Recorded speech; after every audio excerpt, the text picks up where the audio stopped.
우리 주님께서 죽음의 권세를 깨뜨리시고 부활의 첫 열매가 되셨습니다.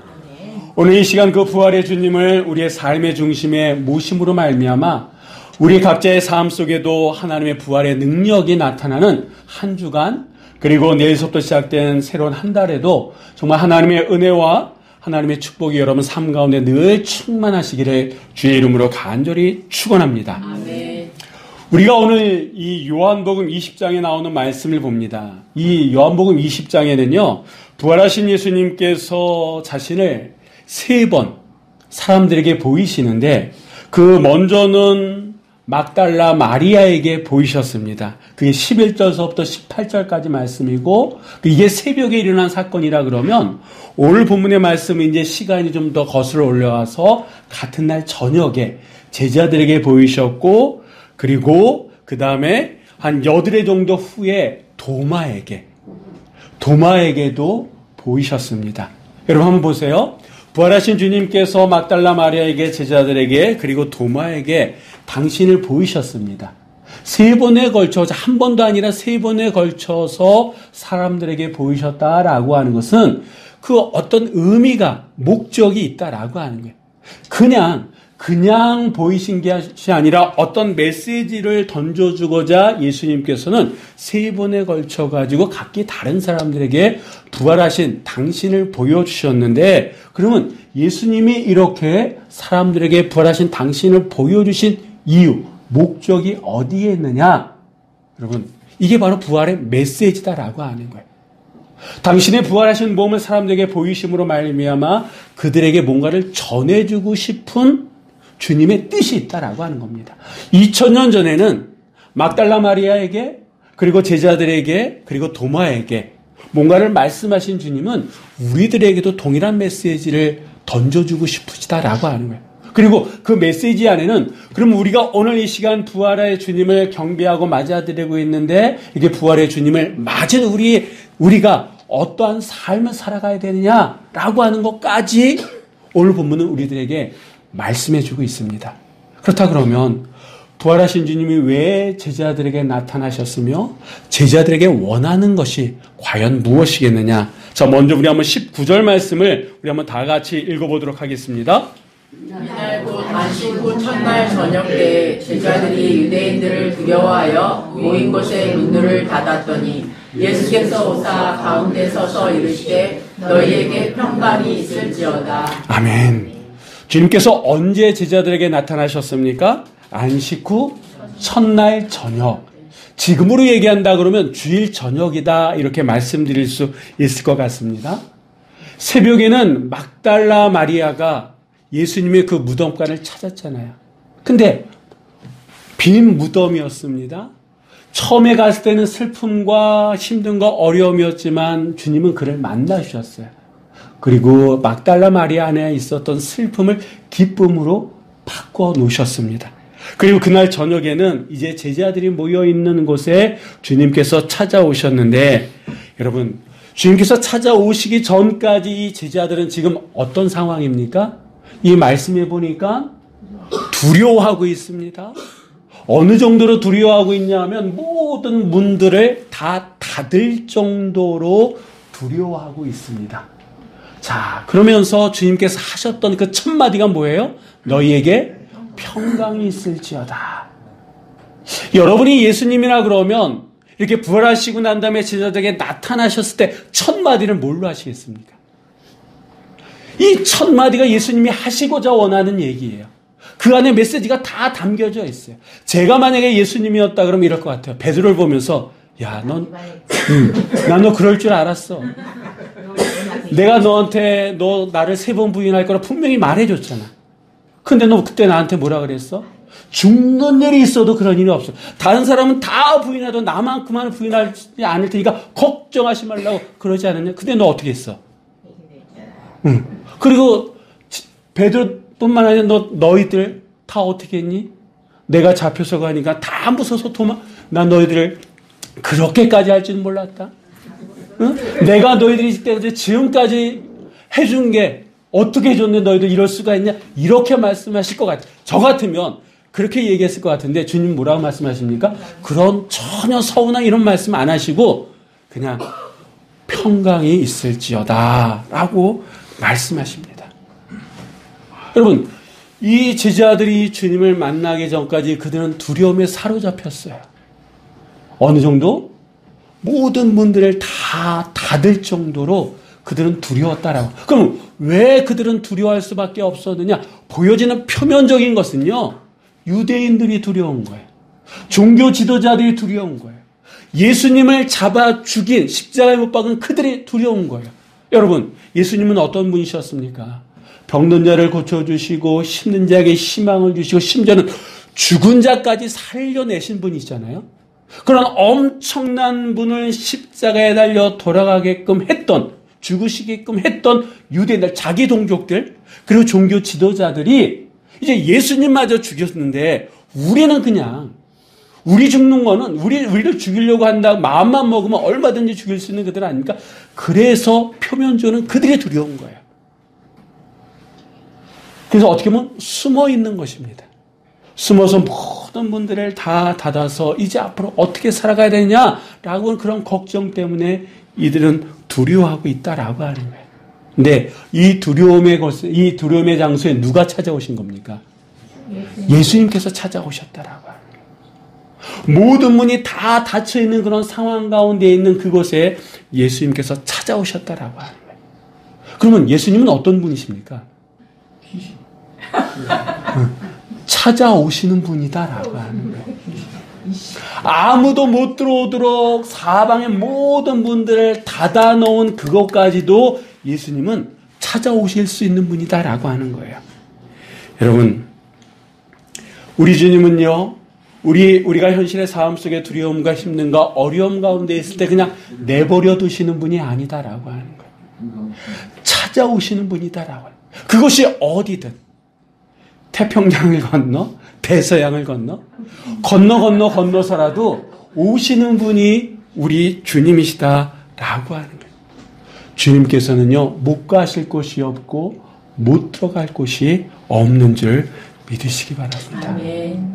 여러분, 가족이라고 다 우리의 마음을 압니까? 예. 배우자도 부모도 자식도 제가 목사지만 여러분의 마음을 압니까? 아니에요. 근데 우리 주님은 찾아오신다라고 하는 거예요.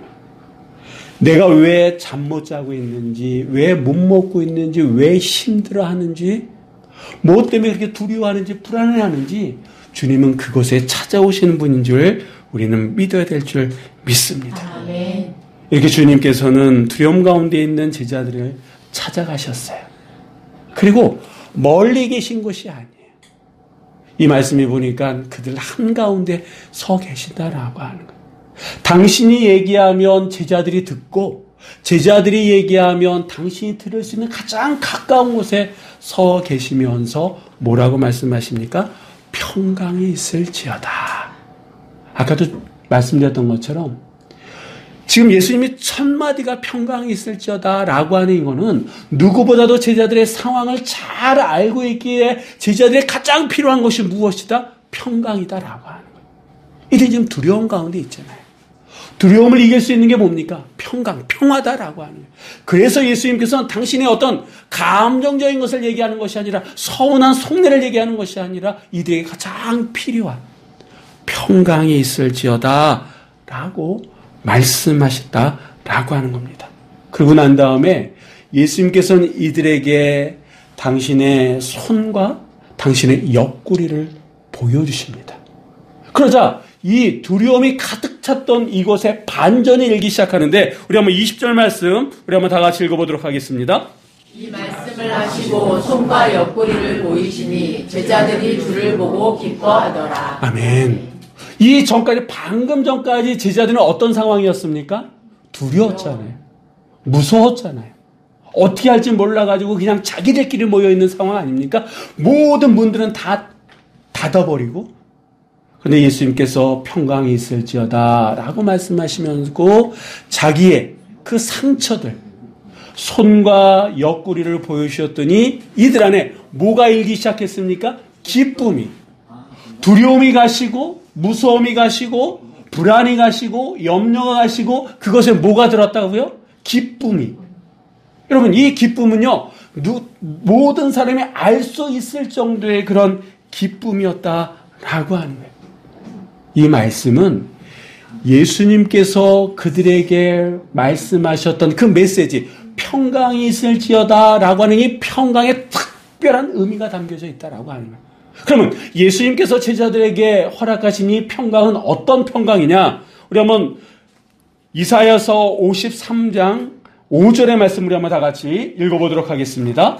그가 찔림은 우리의 허물 때문이요 그가 상함은 우리의 죄악 때문이라. 그가 징계를 받음으로 우리는 평화를 누리고 그가 채찍에 맞음으로 우리는 나음을 받았도다. 아멘. 이 이사야서는 평화라고 얘기하고 있고 우리가 읽은 이 본문에는 평강으로 얘기하고 있습니다. 그러니까 지금 주님께서 제자들에게 주시는 이 평화, 평강은 어디서부터 온 평강입니까?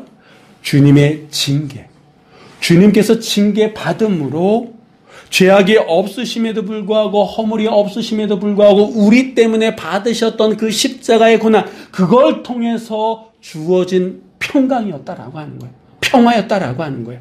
그러기 때문에 그 평강을 받은 이 제자들은요, 세상이 주는 그런 두려움과 걱정과 근심과 염려 대신 세상이 줄 수 없는 하나님만이 줄 수 있는 평강으로 채워지자 그들은 기뻐하기 시작했다라고 하는 거예요. 이 말씀은 부활하신 주님을 만나면 우리 안에 뭐가 드는 거예요? 평강이에요. 평화가 깃든다라고 하는 거예요. 세상으로 말미암아 주어졌던 그런 불안과 염려와 걱정은 사라지고 주님이 주시는 당신의 온몸을 찢겨가면서까지 우리에게 주셨던 그 평강이 우리에게 주어짐을 우리는 믿어야 될 줄 믿습니다.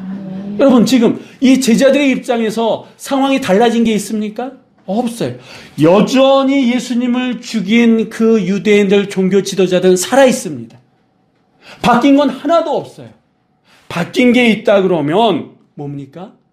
죽은 줄 알았던 그냥 끝난 줄 알았던 예수님이 부활하셔서 자기들 가운데 서 계시다라고 하는 거예요. 그리고 그 예수님께서 너희에게 평강이 있을지어다 라고 말씀하시고 당신의 손과 옆구리를 보여준 것 외에는 달라진 게 전혀 없다라고 하는 거예요. 그런데 이들은 이제 두려움의 노예가 아니라 이제 그들 안에 기쁨이 일기 시작했다라고 하는 거예요. 그렇다 그러면 여러분 이들의 두려움의 실체는 뭐냐라고 하는 거예요.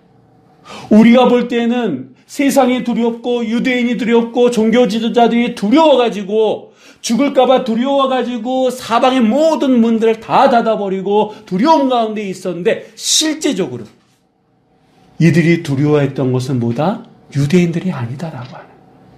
종교 지도자들이 아니었다라고 하는 거예요. 앞으로 어떻게 먹고 살아야 되지 않은 현실의 문제가 아니라 얼마 전까지 자기들과 함께하면서 동고동락하고 가르치시고 보여주시고 함께 하셨던 그 예수님. 근데 그 예수님을 더 이상 볼 수 없다라고 하는 거예요. 더 이상 함께 할 수 없다라고 하는 거예요. 그리고 이제 자기들이 어떻게 해봐야 된다라고 하는 그런 두려움이었지 유대인들이 두려워서 종교자들이 두려워서 가졌던 두려움이 아니었다라고. 만약에 유대인들로 인해서 종교자들로 인해 가지고 종교 지도자들로 인해서 두려웠다 그러면 여전히 그들은 두려울 수밖에 없어요. 왜냐하면 그들은 살아있잖아요. 시퍼렇게 그들을 주목하고 있잖아요. 그런데 지금 이 제자들이 어떻게 하고 있습니까? 기뻐하다라고 성경은 우리들에게 말씀해주고 있어요. 달라진 것은 죽은 줄 알았던 십자가에 처참하게 돌아가신 줄 알았던 그 주님이 자기들 앞에 부활하셨다라고 하는 그 사실로 이들은 기뻐하기 시작했다라고 하는 겁니다. 주님이 자신들의 삶과 생각 속에 사라졌다라고 하는 그 생각이 그 허탈감이 이들로 하여금 두려워하게끔 했고 만약에 여러분 예수님께서 돌아가시기 전에 몇 번에 걸쳐가지고 내가 다시 살아날 것이다 라고 분명히 예언의 말씀을 해 주셨거든요. 그렇다면 이 제자들이 그 주님의 말씀을 믿었다 그러면, 내가 다시 살아날 거야 라고 하는 그 말씀을 믿었다 그러면 이렇게까지 두려워했을까요? 아니다라고 합니다. 그러니까 왜 이들이 두려웠느냐? 주님의 말씀에 대한 무지예요.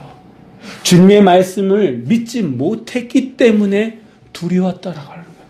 그러니까 이 두려움의 실체는요, 겉으로 보여지는 것이 아니라, 물론 현실적으로는 두렵죠. 근데 이를 가지고 있는 두 두려움의 실체는 예수님과의 관계, 하나님의 말씀에 대한 무지에서부터 비롯됐다라고 하는 거예요. 예수님을 만나고 예수님께서 너에게 평강이 있을지어다 말씀하시고 당신의 옆구리와 손을 보여주셨을 때에 이들 안에는 어떤 생각이 들었느냐? 그때 예수님께서 돌아가시기 전에 하셨던 내가 3일 만에 부활하리라. 그 말씀이 떠올랐을 거고, 다시 우리가 예수님과 함께 한다라고 하는 그 현실이, 이 작은 공간에 있는 그 체험이 이들로 하여금 두려움을 몰아내고 기쁨을 할 수 있도록 바꿔놓으셨다라고 하는 거예요. 그렇다 그러면 여러분, 우리는 어떻습니까? 지금 우리가 느끼는 이 두려움, 어떤 상실감, 불안한 염려, 이것이 정말 미래가 두려워가지고 미래가 어떻게 될지 몰라가지고 하는 그런 어떤 두려움이다 라고만은 볼 수 없다라고 하는 거예요. 만약에 우리가 이 제자들처럼 하나님의 말씀을 믿고 그 주님이 나와 함께 하신다라고 하는 것을 내가 믿는다 그러면, 아무리 상황이 힘들고 어렵다 할지라도 우리는 그 상황에 매몰되는 것이 아니라, 이 제자들처럼 모든 문들을 다 닫고 두려움에 떠는 것이 아니라, 오히려 그 삶의 현장 속에서, 현실의 삶 속에서 얼마든지 기쁨을 누릴 수 있다라고 하는 거예요. 이게 바로 부활의 능력이다라고 하는 거예요. 지금 예수님께서는 그 메시지를 제자들에게 주고 있다라고 하는 겁니다. 자기의 인간적인 서운함도 얼마든지 있을 수 있지만, 그것보다 더 제자들에게, 더 우리에게 필요한 것은 평강이다라고 하는 거예요.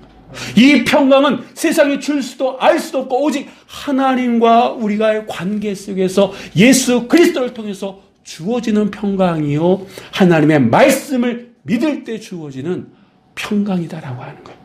이 평강은요, 그 세상에 어떤 것도 앗아갈 수 없다라고 하는 거예요. 그래서 우리는 이 평강을 이미 받은 줄 믿어야 될 줄 믿습니다. 주님께서 왜 부활하셨느냐? 우리를 사랑하시는데 현실적인 두려움 가운데 있는 우리들에게 이 하늘의 평강을 주시고자 부활하셨다라고 하는 거예요. 우리 주님은 찾아오시는 분인 줄 믿으시기 바랍니다. 우리 주님은 두려움을 변하여 기쁨으로 바꿔 놓으시는 분인 줄 우리는 믿어야 될 줄 믿습니다. 자, 그럼 이제 우리가 어떻게 살아가야 되느냐? 하나님께서 주시는 이 평강을 허락받은 우리가 어떻게 살아가야 되느냐? 우리 한번 21절 말씀 다 같이 한번 읽어보도록 하겠습니다. 예수께서 또 이르시되 너에게 평강이 있을지어다. 아버지께서 나를 보내신 것 같이 나도 너희를 보내노라. 아멘. 예수님은 한 번 더 반복하십니다. 너희에게 평강이 있을지어다. 그만큼 우리에게 중요한 게 평강이다라고 하는 거예요. 그러면서 이 말씀을 보니까 왜 주님께서 제자들에게 나타나셨는지 그 이유를 잘 설명해 주시는데, 자, 기쁨 가운데 있는 제자들에게 예수님께서 뭐라고 말씀하십니까? 너에게 평강이 있을지어다 라고 말씀하시고, 아버지께서 나를 보내신 것 같이 나도 너희를 보내노라 라고 말씀하고 계시다라고 하는 거예요. 다시 말씀드리면, 왜 예수님께서 제자들에게 나타나셨습니까? 그들을 보내기 위해서. 그러면 여러분 한번 생각해 보세요. 하나님께서 왜 주님을 부활케 하셔서 제자들에게 보내셨습니까? 두려움과 걱정과 염려 가운데 있는 자들에게 기쁨을 주시기 위해서. 그러면 예수님은 왜 제자들을 보내시는 걸까요? 같은 이유다라고 하는 거예요. 현실적인 힘듦과 어려움 가운데에 불안과 염려가 있는 자들에게 예수님은 제자들을 보내셔서 그들로 하여금 뭐를 누리게끔? 평강을. 현실의 삶 속의 기쁨과 평강을 누리게끔 제자들을 보내시길 원하셨다라고 하는 거예요. 다시 말씀드리면 여러분, 이제 보냄을 받는 제자들에게 필요한 것이 무엇입니까? 평강이에요. 그들이 무엇을 가지고 사람들에게 가야 됩니까? 평강이다라고 하는 거예요. 다시 얘기하면 지금 우리에게 주어진 것이 무엇이다? 평강이다라고 하는 거예요. 세상이 줄 수도 알 수도 없는 부활하신 주님으로 말미암아 주어진 평강이 우리 안에 있다라고 하는 거예요. 이것은 우리 안에 머물러 있는 것이 아니라 이 평강은요, 우리처럼, 우리의 예전처럼 세상의 여러 가지 힘든과 어려움 가운데에 불안과 염려 가운데 있는 자들에게 너희에게 평강이 있을지어다, 이것을 전해야 될 몫이 누구에게 있는 겁니까? 우리에게 있다라고 하는 거예요. 하나님께서는 두려움 가운데 있는 제자들이 기뻐할 수 있도록 부활하신 주님을 보내셨습니다. 하나님과 제자들 사이에 화목제물로 주님을 보내셨다라고 하는 거예요. 이제는 우리가 하나님께서 주님을 보내셨던 것처럼 주님이 이제는 누구를? 우리를 힘듦과 어려움 가운데 있는 자들에게 보내기를 원하고 계시다라고 하는 거예요.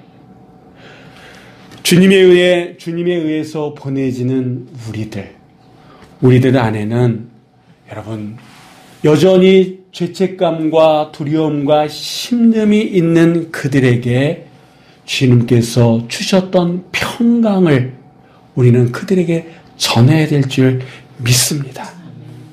이 사명은요, 여기 있는 우리 청년들이나 우리 권사님들, 우리 모두에게 주어진 2024년 앞으로의 삶을 살아가고 있는 우리 모두에게 주어진 사명이다라고 하는 거예요. 우리에게 주어진 이 사명이 있기에 하나님께서는 우리와 함께 해 주실 줄 믿습니다. 우리의 현실의 삶이 힘들고 어렵습니다. 부인할 수 없습니다. 하지만 주님께서는 그런 우리들을 위해서 부활하셨고 평강을 허락하셨다라고 하는 거예요. 우리의 삶 속에 이미 주어진 평강이기 때문에 이것을 누려야 된다라고 하는 거예요. 세상의 눈으로 본다 그러면 이것은 볼 수 없습니다. 근데 주의 말씀을 믿고 무엇보다도 주님께서는 제자들을 세상에 보내실 때 그냥 보내신 것이 아니라 22절에 보니까 성령을 허락하신다라고 말씀하셨고 23절에는 권세까지 주셨는데 우리 한번 23절의 말씀을 한번 다 같이 읽어보도록 하겠습니다. 너희가 누구의 죄든지 사하면 사하여질 것이요 누구의 죄든지 그대로 두면 그대로 있으리라 하시니라. 아멘. 성령뿐만 아니라 이런 권세까지 우리에게 주시면서 주님은 우리를 세상에 보내시는데 평강을, 세상에 알 수도 경험할 수도 없는 그런 평강을 주시고자 주님께서는 부활하셨다라고 하는 거예요. 제자들이나 우리는 주님처럼 화목제물은 될 수 없습니다. 이 화목제물은요, 주님만이 할 수 있는 역할이에요. 하지만 우리는 화목제물은 될 수 없지만 화목케 하는 자는 될 수 있다라고 하는 거예요. 무엇보다도 23절에 보니까 누구의 죄든지 사하면 사여질 것이요. 우리가 용서할 수 있으면 용서받을 수 있다라고 하는 거예요. 그러나 우리가 그냥 내버려두면 그거는 그대로 두어진 그런 권세가 우리 안에 있다라고 하는 거예요. 누군가의 관계가 불편하십니까? 그것이 내가 용서해야 될 부분이라 그러면 주의 이름으로 용서할 때에 그 관계가 회복되어진 줄 믿으시기 바랍니다. 또한 내가 누구와의 관계를 풀어야 되는 입장이라면 내가 용서를 받아야 될 입장이라 그러면 주님께서 이미 우리에게 이런 권세를 주셨기 때문에 이제 용기를 내십시오. 용기를 내서 찾아가십시오. 그리고 용서를 비실 때에 주님께서 그 모든 관계를 회복해 주실 줄 믿으시기 바랍니다. 사랑하는 성도 여러분, 부활하신 주님께서는 유대인들이 두려워서 문을 닫고 있는 제자들을 찾아가 주셨습니다. 지금도 현실의 어려움과 힘든 가운데에 두려움에 떨고 있고 앞을 내다볼 수 없는 그런 예측할 수 없는 현실이기 때문에 무서움과 두려움 가운데 있는 우리를 누가 찾아오십니까? 주님께서 찾아오신다라고 합니다. 정말 모든 문을 닫아야 비로소 안심할 수 있는 그런 상황이라 할지라도 주님께서는 그곳까지도 찾아오심을 믿으시기 바랍니다. 그 주님은 우리에게 이미 평강을 허락하셨다라고 하는, 평강을 허락하신 주님께서는 이제 우리를 보내셔서 그 평강이 증거되어지고 전달되어지기를 원하고 계십니다.